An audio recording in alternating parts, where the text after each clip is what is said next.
మీ ఎలాంటి వ్యాపార ప్రకటనలకైనా వెంటనే మా ఛానల్ సంప్రదించండి. అందరికి నమస్కారం. నేను శిరీష. ప్రస్తుతం మనతో పాటు ఉన్నారు ప్రముఖ జ్యోతిష వాచస్పతి బ్రహ్మశ్రీ పోతికూచి చంద్రమౌళి శాస్త్రి గారు. గురుగారితో మాట్లాడదాం. నమస్కారం గురుగారు. ఓం దుమ్ దుర్గాయే నమః. గురుగారు, విశేషంగా ప్రతిరోజు ఇంట్లో నిత్య దీపారాధన చేస్తూ ఉంటారు. కొన్ని సమస్యల వల్ల కొంతమంది విశేషంగా కొన్ని దీపారాధనలు కూడా చేస్తుంటారు. సో ఇప్పుడు ముఖ్యంగా రాహుకాల దీపం. అసలు ఒక 7 రోజులు, ఒక వారంలో 7 రోజులు ప్రతిరోజుకి ఒక రాహుకాల సమయం అని ఉంటుందంట.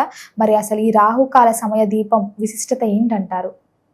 ఓం కయా నశ్చత్ర ఆభువదోతి సదా వృద సఖా కయా సచిష్ఠయావృత. రాహుగ్రహ మంత్రం ఇది. కాబట్టి రాహు గురించి మాట్లాడేటప్పుడు ఎవరైతే వింటున్నారో వారందరికీ కూడా రాహు వలన కలిగేటటువంటి దోషాలన్నీ తొలగిపోవాలంటే ఈ మంత్రం వింటారు కాబట్టి తొలగిపోతాయి. ఒక్కసారి వారు విన్నారంటే ఆ దోషాలన్నీ పోతాయి. 18,000 సార్లు ఈ మంత్రాన్ని మాలాంటి వాళ్ళని జపిస్తే అసలు వాళ్ళకి రాహు వలన వచ్చేటటువంటి దోషాలన్నీ కూడా అసలు కనపడవు వాళ్ళకి. కాబట్టి అంత గొప్పతనం అది. వాళ్ళు చదివే స్తోత్రాలు వేరుంటాయి. అర్ధకాయం మహావీరం చంద్రాదిత్య విమర్ధనం సింహికా గర్భ సంభూతం తం రాహుం ప్రణమామ్యహం. రాహుకాలంలో దీపారాధన చేసే ముందు ఈ మంత్రాన్ని 18 సార్లు చదువుకొని దీపారాధన చేస్తే రాహు యొక్క వీక్షణలు శుభప్రదంగా పడతాయి. ముఖ్యంగా రాహుకాలం అనేటటువంటిది మన యొక్క శాస్త్రాలలో యమగండ కాలమని, వర్జ్యమని, దుర్ముహూర్త కాలమని, అట్లాగే కాలప్రహర అని, అట్లాగే రాహుకాలమని, కేతుకాల సమయం అని, ఇట్లా ఎన్నో ఉంటాయి. దాంట్లో ముఖ్యంగా మనకి వర్జ్యము, దుర్ముహూర్తము, ప్రయాణాలకి సంబంధించి, లేకపోతే పెళ్ళిళ్ళు, ఉపనయనాలు, గృహప్రవేశాలు, వీటికి సంబంధించి వర్జ్యము పనికిరాదు, దుర్ముహూర్తంలో ఈ కార్యక్రమాలు చేయకూడదు అంటారు.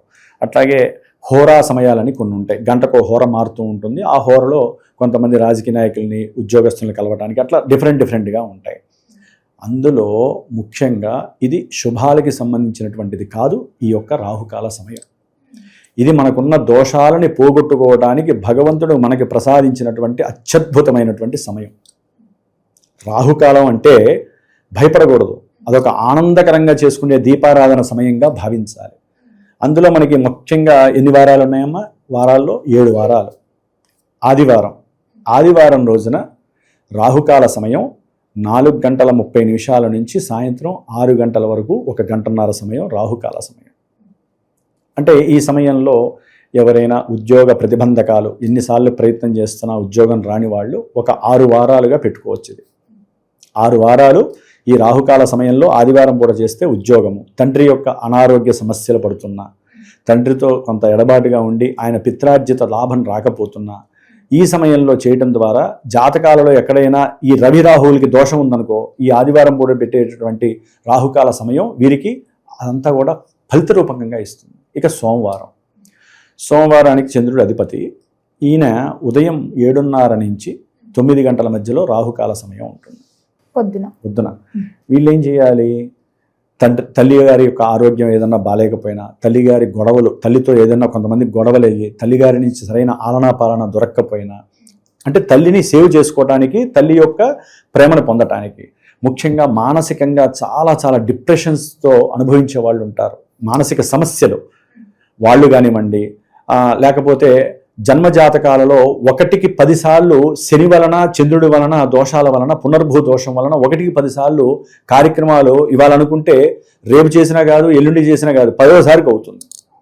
అట్లాంటి దోషాలు ఉన్నవాళ్ళు ఈ యొక్క సమయంలో రాహుకాల దీపారాధన చేయటం చాలా విశేషం. అది చేసేటప్పుడు రాహుకాల మంత్రం మాత్రం కంపల్సరీ చదువుకోవాలి. మంగళవారం, సరే ఇది తర్వాత చెప్తాము. బుధవారం అనేటటువంటిది మధ్యాహ్నం 12 గంటల నుంచి 1:30 మధ్యలో జరుగుతుంది. సరే ఇది భోజనం చేసే సమయం కాబట్టి మరి ఈ సమయంలో ఎవరు చేయాలంటే, ఎవరైతే బుద్ధిమాంద్యమో, గుర్తుండవో, చదివింది గుర్తు లేకపోయినా విద్యార్థులు, లేకపోతే కొంతమంది నత్తిగా మాట్లాడతారు వారు కానివ్వండి. ఇవన్నీ రాహుతో లింక్ ఉంటాయి కాబట్టి మీకు ఇంటర్నల్గా చెప్తున్నానమ్మా. అట్లా కొంతమంది వ్యాపారంలో పూర్తిగా పడిపోయి పైకి లేవలేని స్థానంలో ఉంటారు. వ్యాపారం ఎంత చేసినా మూమెంట్స్ ఉండవు, క్రయము ఉండదు, విక్రయము ఉండదు, అమ్మటము ఉండదు, కొనటము ఉండదు. అలాంటి వాళ్ళు ఈ బుధవారం ఈ సమయంలో చక్కగా 12 నుంచి 1:30 మధ్యలో రాహుకాల దీపారాధన చేయాలి. అది ఏ విధంగా చేయాలో చెప్తా, ఇప్పుడు నెక్స్ట్ చెప్తా. ఎన్ని ఒత్తులు వేయాలి, దేంతో చేయాలి. గురువారం మధ్యాహ్నం 1:30 నుంచి 3 గంటల మధ్యలో ఈ యొక్క గురువారం పూట సంతానం ఎవరైతే ఇబ్బంది పడుతున్నారో సంతానపరంగా ఏ సమస్య ఉన్నా సరే నివృత్తి, ఆర్థికంగా ధనలాభం కావాలన్నా, అట్లాగే గురువుల యొక్క అనుగ్రహం కొంతమందికి లభించదు. అంటే వీళ్ళు ఎంత చేసి హోంవర్క్ ఇచ్చినా గురువుల నుంచి వీరికి ఫీలింగ్స్ రావు, గురువు వీళ్ళని శభాష్ అండవు. అట్లాంటి వాళ్ళు కానీ, లేకపోతే గురుశాప దోషాలు అనేవి కొంతమంది ఏంటంటే తెలియకుండా అపరాధం చేసేస్తారు. గురువుల్ని తిట్టడము, గురువుల్ని వ్యంగ్యపరచటము, వేలెత్తి చూపించటము, గురువులతో ఆటకాయతనంగా ఉండటము, వీళ్ళందరూ ఏంటంటే ఆ దోష పరిహారార్థమై, ఎందుకంటే ఇక్కడ గురుచండాల దోషం అని ఉంటుంది జాతకంలో, ఆ గురువుకి రాహుకి దోషం వల్ల వీళ్ళకి శాపాలు అంటుతూ ఉంటాయి. వాళ్ళు ఏం చేయాలి, గురువారం పూట ఈ 1:30 నుంచి 3 గంటల టైంలో భోజనం చేయకూడదండి. రాహుకాల దీపారాధన చేసేటప్పుడు భోజనం చేయకూడదు. ఓన్లీ ఫ్రూట్సో లేకపోతే కాఫీ టీలో ఏదో ద్రవ పదార్థాలు సేవించవచ్చు. వండిన పదార్థాలు తర్వాతే తినాలి పూజ చేసిన తర్వాత. ఇది మహాపవిత్రమైనటువంటి పూజ, రాహుకాల పూజ. కాబట్టి ఈ గురువారం రోజున ఈ సందర్భంగా చేసుకుంటే ఆర్థిక ధనలాభాదులు, సంతాన ప్రాప్తి, ఉన్నతమైనటువంటి ఉద్యోగాలు కావచ్చు. ఇక గురువు అనేవాడు శుభాలను ఇస్తూ ఉంటాడు, వివాహ యోగాలు అన్నీ ఇస్తూ ఉంటాడు. కాబట్టి గురువారం కూడా చేసుకోవచ్చు. శుక్రవారం ఇది తర్వాత చెప్తా. శనివారం ఇది అందరూ శని అంటే భయపడతారు. శనివారం రోజున కంపల్సరీ ప్రతి ఒక్కళ్ళు 9 నుంచి 10:30 మధ్యలో ఏలినాడు శని దోషాలు, అష్టమ అర్ధాష్టమ శని దోషాలు, ముఖ్యంగా రాహు అనేవాడు ఇప్పుడు శని ఇంట్లో ఉన్నాడు. కాబట్టి శనివారం పూట ఎవరైతే 9 నుంచి 10:30 మధ్యలో ఈ దోష పోవాలి అనుకుంటే, ఒకే దెబ్బకి 2 పిట్టలు అంటామే, ఈ సమయంలో రాహుకాల సమయంలో ఎవరైతే దీపం పెడతారో శని దోషాలు పోతాయి, రాహు దోషాలు పోతాయి. కాబట్టి శనివారం పూట 9 నుంచి 10:30 మధ్యలో చక్కగా ఆ యొక్క దీపారాధన చేయడం చాలా విశేషత్వము. మరి మంగళవారం మిట్ట మధ్యాహ్నం తర్వాత 3 నుంచి 4:30 మధ్యలో రాహుకాలం జరుగుతూ ఉంటుంది. గురుగారు, విశేషంగా ఇప్పుడు మీరు మంగళవారం శుక్రవారమే చెప్పలేదు, ఆ రోజే ప్రత్యేకత ఏంటంటారు అసలు ఈ రాహుకాల దీపానికి? చెప్తానమ్మా. శుక్రవారము ఉదయం 10:30 నుంచి 12. ఈ సమయాలు బాగా గుర్తుంచుకోండి వినే ప్రేక్షకులందరూ కూడా. మంగళవారం చాలామందికి తెలియదమ్మా, చేసిన వాళ్ళు మంచి ఫలితాలు అనుభవించిన వాళ్ళు ఉన్నారు. మంగళవారానికి అధిపతి కుజుడు, శుక్రవారానికి అధిపతి శుక్రుడు. ఈ కుజ శుక్రుల అనుబంధం జాతకాల్లో సరిగ్గా లేకపోతే వివాహాలు కావు, వివాహాలైన పెటాకులవుతాయి, విడాకులవుతాయి, కోర్టు సమస్యలు, ఇరువుల మధ్య ఆకర్షణ ఉండదు. కుజుడేమో బలం, శుక్రుడేమో ఆకర్షణ. మరి ఒక స్త్రీ అంటే శుక్రుడు, కుజుడు అంటే పురుషుడు, వీరి మధ్య ఆకర్షణ యోగం సరిగ్గా లేదనుకోండి, ఏమవుతుంది, ఇరువురి మధ్య ఎప్పుడు సమస్యలే. ఈ 2 రోజులు ఎందుకు ఆపానంటే అమ్మా, ఇది మంగళవారం అనేటటువంటిది, శుక్రవారం అనేటటువంటిది పూర్తిగా పవిత్రమైనటువంటి దాంపత్య బంధంలో ఏదైనా సమస్యలు వస్తే ఆ సమస్యల నివృత్తికి చేసుకోవాల్సినటువంటి రోజు. కొంతమంది పురుషులైనా స్త్రీలైనా ఎవరైనా సరే వివాహం కాని వాళ్ళు శుక్రవారం పూట, మంగళవారం పూట అంటే మధ్యాహ్నము ఈ సమయంలో కనుక చేసుకున్నట్లయితే, పురుషులైతే శుక్రవారం చాలా విశేషం, వాళ్ళు ఉద్యోగాలు ఆపుకొని రాలేరు మంగళవారాల పూట, చేసుకోవటం ద్వారా శుక్రవారం ఆ సమయం చాలా విశేషమైనటువంటిది.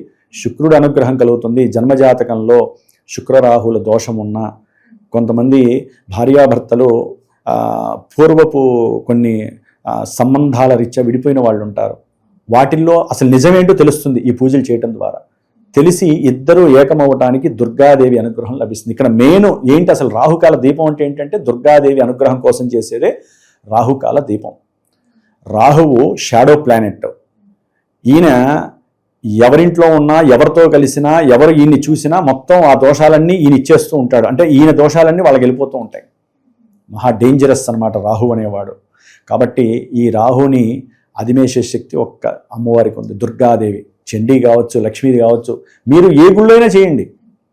దేవాలయాల్లో పోచమ్మ గుడి, పోలేరమ్మ గుడి, గంగానమ్మ గుడి, నూకలమ్మ గుడి, ఆటలమ్మ గుడి, లేకపోతే దుర్గా గుడి, మెయిన్ దుర్గా గుళ్ళల్లో ఇలాంటి పూజలు చూస్తూ ఉంటాం. దుర్గాదేవి దేవాలయంలో ఎవరైతే మంగళవారం పూట మధ్యాహ్నం ఉపవాసం, పొద్దున్నుంచి ఉపవాసం ఉండి చక్కగా స్త్రీలు ఎక్కువ మంది చేస్తారు, పురుషులైనా చేయొచ్చండి. కాళ్ళకి పసుపు రాసుకొని, ఎవరైతే నిండుగా గాజులు వేసుకొని, ఎరుపు బొట్టు కంపల్సరీ పెట్టుకోవాలి, లేకపోతే కుజశాపం వస్తుంది మీకు. ఎరుపు బొట్టు పెట్టుకొని, బంగారపు ఆభరణాలు పెట్టుకొని, అమ్మవారి గుళ్ళో కూర్చొని, లేదా మీ ఇంట్లోనే సరే ఆ సమయంలో చక్కగా కూర్చొని ఒక నిమ్మకాయలు, ఒక 9 నిమ్మకాయలు తీసుకోవాలి. చాలామంది ఏంటంటే 4 నిమ్మకాయలు 5 నిమ్మకాయలు కోసేసి దాటిల్లోనే చేస్తారు. కానీ 9 నిమ్మకాయలు కొయ్యాలి. 9 నిమ్మకాయలు కోసి 18 వస్తాయి ముక్కలు. ఒక విస్తరాకులో చక్కగా నవధాన్యాలు వెయ్యాలి.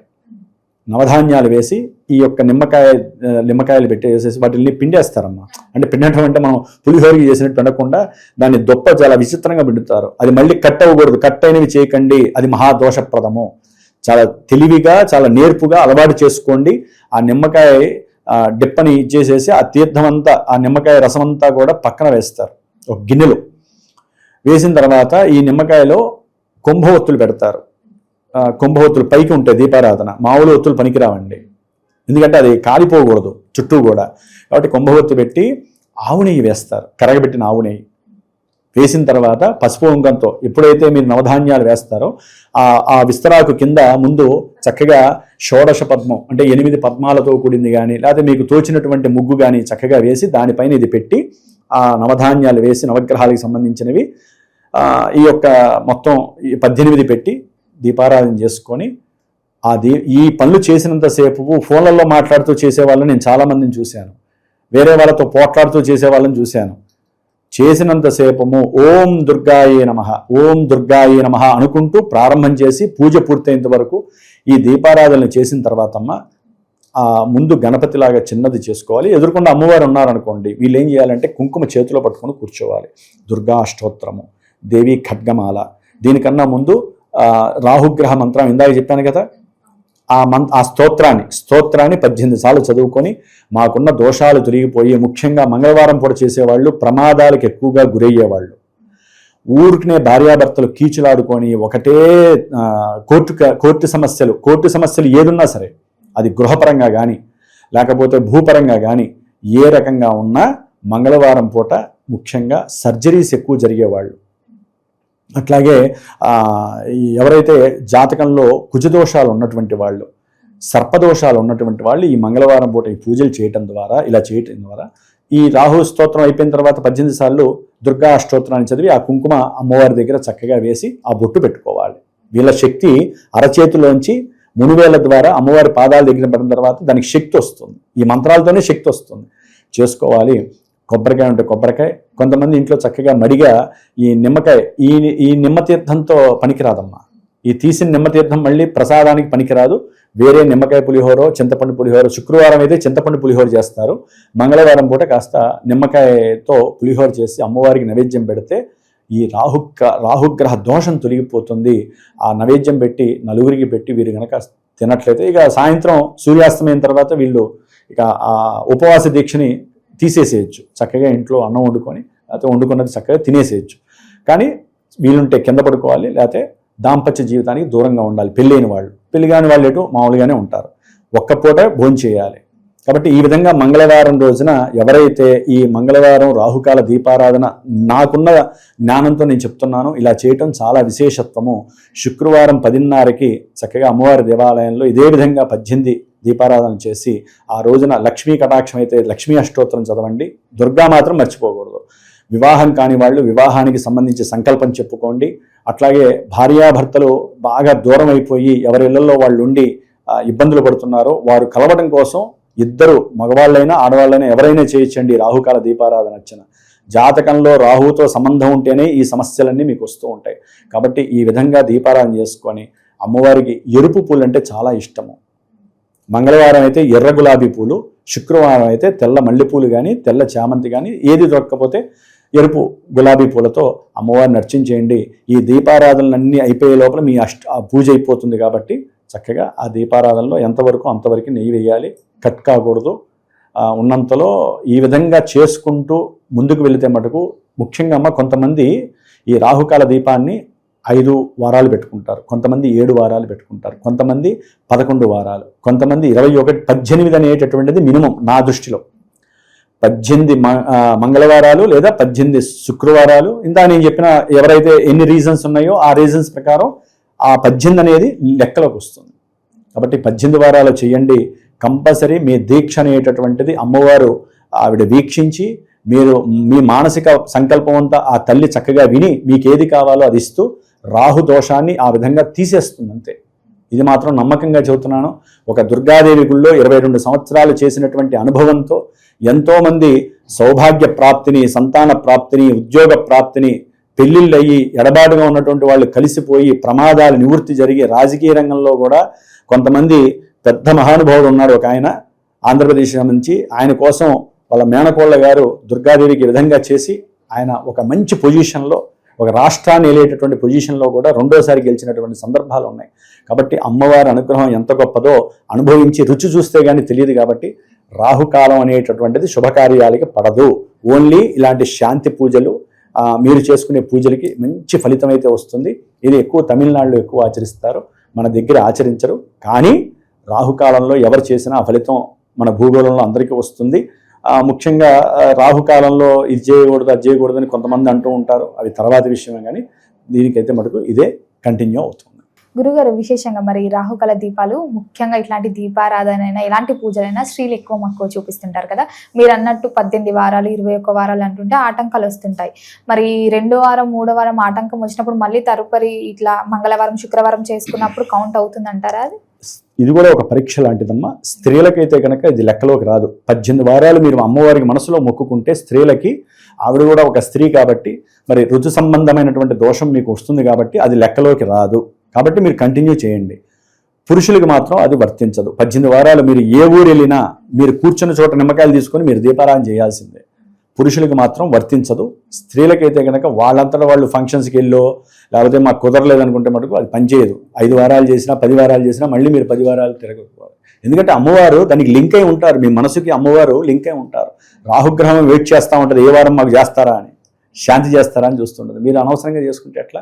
కాబట్టి లింకు తెగకూడదు. గుడిలోనే చేయాలంటారా, ఇంట్లో కూడా చేసుకో? గుళ్ళో చేస్తే పవిత్ర క్షేత్రాలు కాబట్టి శక్తి, అందరి యొక్క భక్తులు వస్తే ఆ శక్తి అంతా మనకు వస్తుందమ్మా. ఇంట్లో ఏంటంటే ప్రశాంతంగా కూర్చొని, కుదరనప్పుడు ఆరోగ్యం సహకరించకపోయినా గుళ్ళు మూసేసినా చాలామంది గుళ్ళలో చేస్తూ ఉంటారు పూజలు, అలా వెళ్ళి చేసుకోవచ్చు. లేదా మీ ఇంట్లో మీరు ప్రశాంతంగా చేసుకొని 18వ వారం అయినా సరే అమ్మవారి దేవాలయంలో చేసుకుంటే, ఒక్క వారం అయినా అమ్మవారి దేవాలయంలో చేయండి. మీ ఇంట్లో ఇక్కడ యద్భావం తద్భవతి, మనసో జాతః అంటారమ్మా.